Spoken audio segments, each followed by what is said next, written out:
आज की वीडियो बहुत ही स्पूकी क्रीपी होने वाली है। आज की वीडियो में आप सभी एक ऐसे गांव की कहानी है जिसमें एक ऐसा घर था, वहां पर कोई भी किराएदार 1-2 महीने से ज्यादा नहीं रह पाता था। क्यों नहीं रह पाता था वो आपको आगे वीडियो में पता चल जाएगा। वीडियो को पूरा देखना है। आप सभी से ये रिक्वेस्ट तो नहीं करूंगा कि मेरा चैनल सब्सक्राइब कर दीजिए, क्योंकि ये मैं भीख नहीं मांगने वाला आप सभी से कि मेरा चैनल सब्सक्राइब कर दीजिए। मेरा चैनल सब्सक्राइब कर दो प्लीज प्लीज, मेरा चैनल सब्सक्राइब कर दो, ज्यादा से ज्यादा वीडियो को शेयर कर दो। अगर अभी आप वीडियो को रात को देख रहे हो तो अभी मत देखना इसको, मैं पहले ही वार्निंग दे देता हूँ। इस वीडियो को आप सुबह देखना। मजाक कर रहा हूँ, देख लो अभी देख लो, ऐसा कुछ नहीं है वीडियो में, पर ड्राउनी बहुत ज्यादा है। एक फैमिली है, वो नए घर में शिफ्ट होने जा रही थी। वह अपने नए घर को देखकर वो फैमिली बहुत ही ज्यादा खुश थी कि हम आज नए घर में शिफ्ट होने वाले हैं। वो उस घर को देखते हैं और काफी ज्यादा खुश हो जाते हैं कि मानो खुशी का कोई ठिकाना ही ना रहा हो, और सभी अपना अपना कमरा बांटने में लग जाते हैं कि ये मेरा कमरा है, यहाँ पर मैं सोऊंगा रात को अकेला, ये मम्मी डैडी का कमरा है, ये गेस्ट हाउस रहेगा। ये प्लानिंग चल रही थी इन सभी की। इतने में ही पड़ोस की एक आंटी जी आती हैं और उनको आकर पूछती हैं कि क्या आप इस घर में रहने के लिए आए हो? आप इस घर में शिफ्ट होने के लिए यहाँ पर आए हो?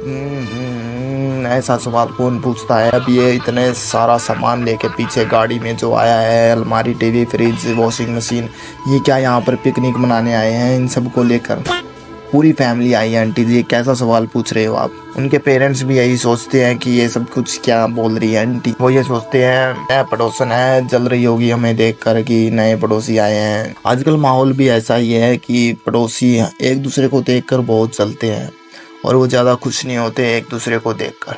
हमारे पड़ोसी भी ऐसे ही हैं, आपके भी पड़ोसी ऐसे ही होंगे।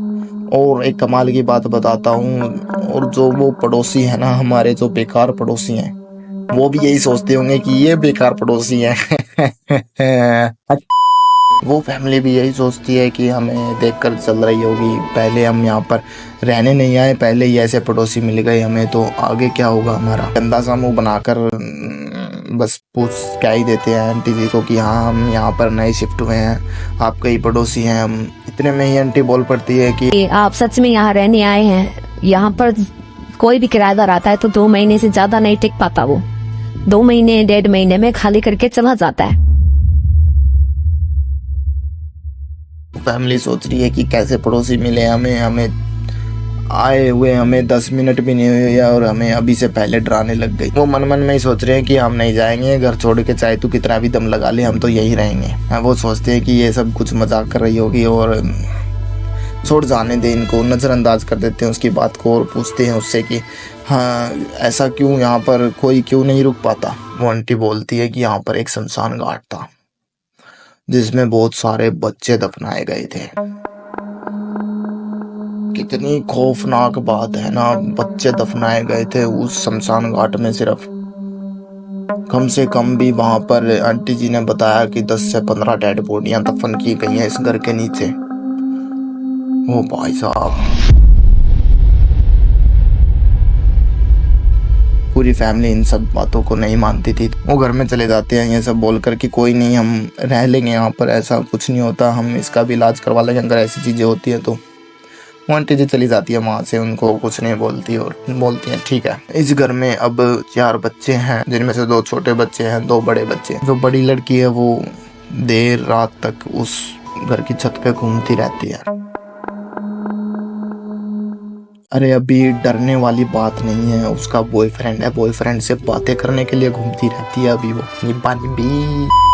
देर रात तक 8-8, 9-9 बजे तक वो घर ऊपर घूमती रहती है अकेली। उसके पापा को पता चल जाता है कि ये ऊपर फोन पर बात करती रहती है, देर तक घूमती रहती है। उसके पापा उस पर डांट भी लगाते हैं और उसको बोलते हैं कि 8 बजे के बाद अब जाना, ऊपर बहुत सख्त मनाही है, तुम्हें ऊपर नहीं मिल जाएगी मुझे। और वो जो घर था ना उनका, उसके घर के पीछे एक बरगद का पेड़ था जो उनके छत की तरफ झुका हुआ था। वो लड़की रात को उस पेड़ के नीचे बैठ के बातें किया करती थी।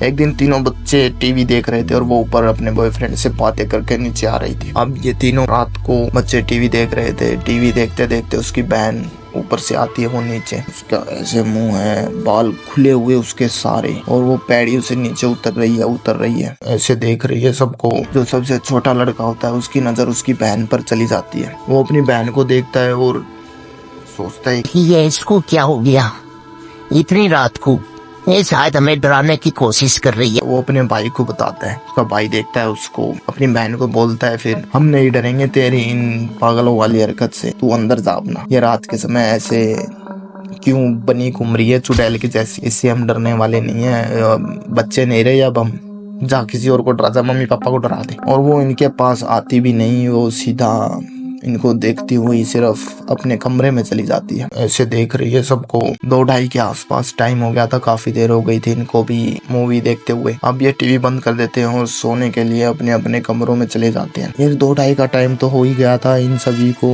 पायलन की आवाज आ रही है। मूवी सिर्फ ऊपर वाली छत से और इसकी बहन के कमरे में से। इसकी बहन के कमरे में ये सोचते हैं कि वो अभी भी शायद अपने बॉयफ्रेंड से बातें ही कर रही है घूमते हुए कमरे के अंदर, इधर उधर इधर उधर। निब्बा निब्बी कोई नहीं सोचता ये सब बातें कि भूत प्रेत होगा या ऐसा कुछ भी होगा। पर उन बच्चों के दिमाग में एक बात घूमती है कि उसके कमरे से तो चलो ठीक है आवाज आ रही है, पर ऊपर कौन है छत पे, ऊपर से आवाजें क्यों आ रही हैं।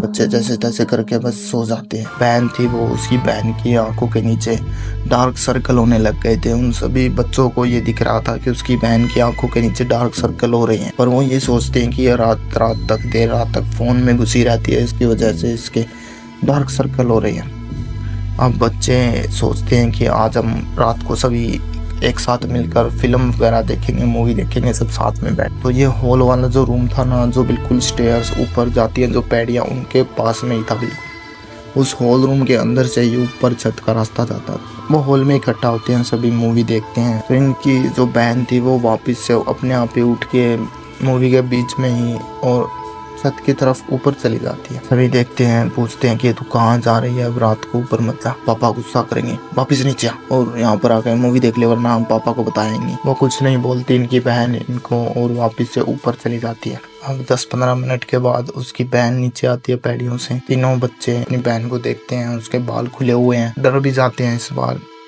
ये डेली का काम हो गया इसका। तो वो रात ही ऐसे ही बाल खुले छोड़ के और अपने कमरे में चली जाती है। पर वो अब की बार कमरे में नहीं गई थी, वो उन्हीं के पास लेट गई जहाँ पर वो सभी मूवी देख रहे थे, और वो बस इन्हीं तीनों को देख रही है। मूवी दूसरी तरफ चल रही है, वो मूवी को नहीं देख रही, वो बस इन तीनों बच्चों को ही देख रही है। उनमें से जो बड़ा लड़का था वो पैड़ियों की तरफ देखता है, थोड़ी देर के बाद उसको पैड़ियों पर परछाई बैठी हुई दिखाई देती है। कितनी डराने वाली बात है ये। हमें रात को कहीं ऐसे पैड़ियों पे या कहीं और घर के अंदर परछाई दिख जाए तो पोटी आ जाएगी। आप समझ सकते हैं कि उस समय उन बच्चों पर क्या बीती होगी। वो बच्चे इतने डर गए और चिल्लाता हुआ, वो बड़ा लड़का चिल्लाता हुआ भागा गया अपनी मम्मी के कमरे में। मम्मी को जाके वो बच्चे भी पीछे पीछे ही उन्हीं के भाग रहे हैं। एक भाग गया तो उसके पीछे ही भाग लो, बात का कुछ पता ही ना हो जाए। कमरे में जाके मम्मी पापा को उठाते हैं वो, मम्मी उठो जल्दी। वहाँ पर पैड़ियों में कुछ हमें कोई अंकल बैठा हुआ है पैड़ियों में, उसका चेहरा नहीं दिख रहा। मम्मी पापा बोलते हैं कि इतनी रात को हमारे साथ मजाक करने के लिए हम ही मिले थे, क्या अपनी बहनों के साथ कर ले मजाक, जा अपनी बहन के साथ कर ले मजाक। तीनों बच्चे अपने साइड में देखते हैं, उनकी उसकी बहन तो वहाँ दिखती ही नहीं उन्हें। वो बोलते हैं कि बहन तो वहीं लेटी हुई है हॉल रूम में। मम्मी पापा बोलते हैं कि तुम्हारी बहन ही मजाक कर रही होगी तुम्हारे साथ, तुम जाओ सो जाओ। वो जाते ही नहीं, वो काफी डरे हुए थे। तो पेरेंट्स भी समझ जाते हैं कि हाँ ये मजाक कर रहे हैं या सच में डरे हुए हैं। माता पिता उठते हैं, देखते हैं बाहर उसकी बहन वहीं लेटी हुई थी। उसकी बहन को देखते हैं सभी, तो उससे बोलते हैं कि तू यहाँ पर क्यों लेटी हुई है, तूने वो परछाई नहीं देखी क्या। वो कुछ नहीं बोलती उनसे। और मम्मी पापा आते हैं, कहते हैं कि तू ये क्या हाल बना रखा है अपना, सारी रात फोन चलाती रहती है, देख तेरी शक्ल कैसी हो गई है एकदम, और ये बाल क्यों खुले छोड़ रखे हैं, ये सारे उलझ गए हैं बिल्कुल।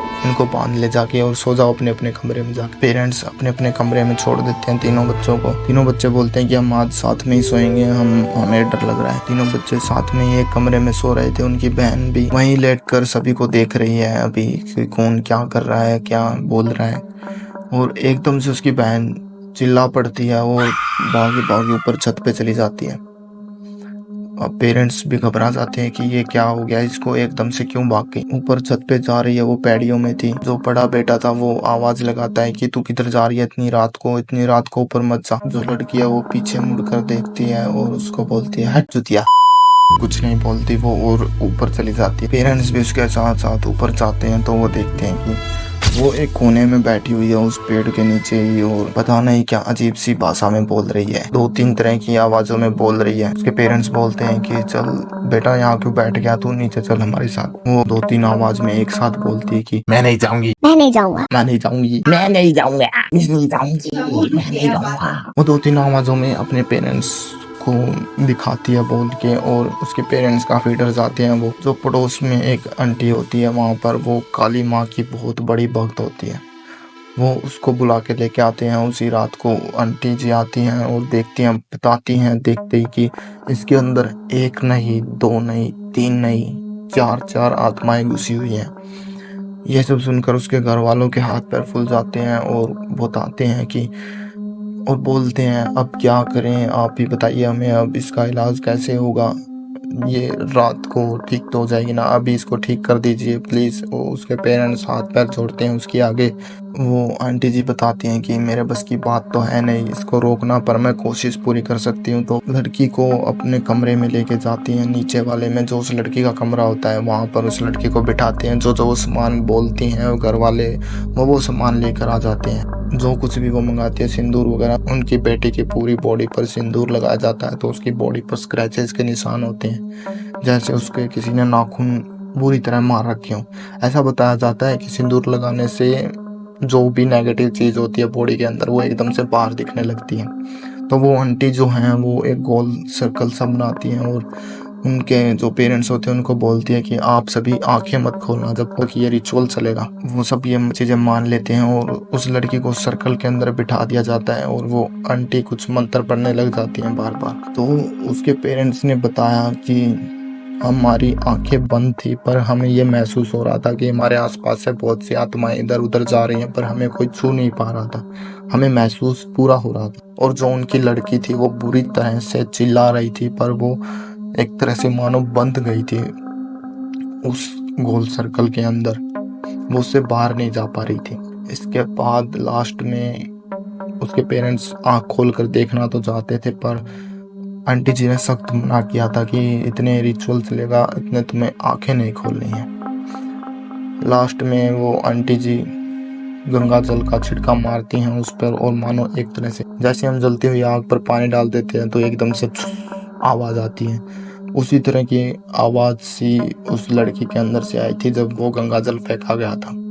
मानो उसके शरीर से कुछ बाहर निकला हो और वो लड़की वहीं बेहोश हो गई थी। बेहोश होने के बाद उसकी मानो बुरी तरह से शक्ल बदल गई थी उस लड़की की। अब तो वो ठीक है लड़की, अब तो वो फिर से अपने बॉयफ्रेंड से बातें करने लग गई है। निब्बा निब्बी।